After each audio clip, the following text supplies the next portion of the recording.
Politics now, and Treasury Cabinet Secretary John Mbadi has escalated his bitter fallout with the Odinga family, now telling Raila Odinga's daughter Winnie to first win an elective seat before criticizing him.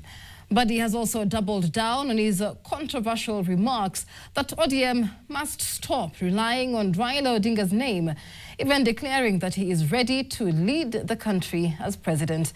The escalating exchange has now exposed what appears to be a growing power struggle over Raila Odinga's political legacy and the future leadership of ODM. NTV's David Muthoka reports. What began as criticism over remarks touching on Raila Odinga's legacy is now rapidly turning into a full political confrontation between Treasury Cabinet Secretary John Mbadi and the Odinga family. And on Saturday, Mbadi appeared determined not to back down. Speaking in Diwa, Homa Bay County, the Treasury Cabinet Secretary directly responded to criticism from East African Legislative Assembly MP Winnie Odinga, dismissing her political stature and telling her to first seek and win an elective seat before advising him on leadership. Yesterday, niliona watu wengine, they are trying to advise me how to be a minister for finance. You can't. You have no capacity to advise me. I have been chairman of ODM under Raila Odinga for 10 years. It's not a mean achievement. I have been minority leader for 5 years. It's not a mean achievement. I am now minister for 2 years. It's not a mean achievement. I was assistant minister in the office of the prime minister.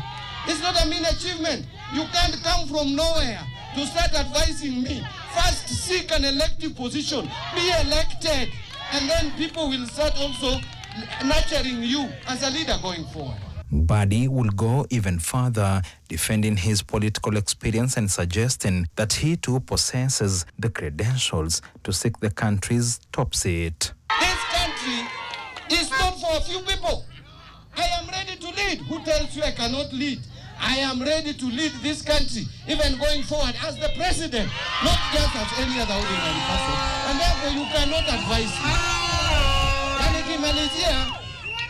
If you want to come to the field under uwanja kupigana na mimi kusiasa, mimi am ready. I will not waste my time with juvenile politics. The latest exchange is the clearest sign yet of a widening fallout between one of Raila Odinga's longtime political allies and members of the Odinga family themselves. I have been around for a while. I did not start politics with ODM. At the heart of the dispute, Mbadi's earlier remarks that ODM must now transition into what he termed a post-Raila era, arguing that constantly invoking Raila Odinga's name would not help move the party forward. I know there is no one who has fitted in the shoes of Raila, and probably there will be none. Even if there will be one, it will take time. But as we are, we must start thinking that as a community, our pillar is gone, but we still have a future. We must still soldier forward. The remarks came days after Mbadi sparked outrage within sections of ODM after appearing to question continued references to Raila Odinga in party affairs. ODM does not belong to the Luo community. It does not belong to one community. In fact, ODM does not belong to Siaya, where we have senator trying to fight with the governor. Governor trying to fight the Senate. It does not belong to a family. You know, we have a party where someone, because she's sister of a party leader, she thinks she can also order us around. You cannot. We have supported this party. I know Baba has been a very solid leader. We must now manage the transition. Baba is no more. This is post-Raila era. We must be candid, we must be forthright, and we must chart our way forward. You cannot keep us back. Baba said this. Baba did not say this. Where is that Baba now to give us the evidence whether he said or he did not say? The comments immediately triggered backlash from the Odinga family, with Winnie Odinga accusing Mbadi of turning the Treasury into a platform for political attacks instead of focusing on the struggling economy. The National Treasury of the Republic of Kenya. The National Treasury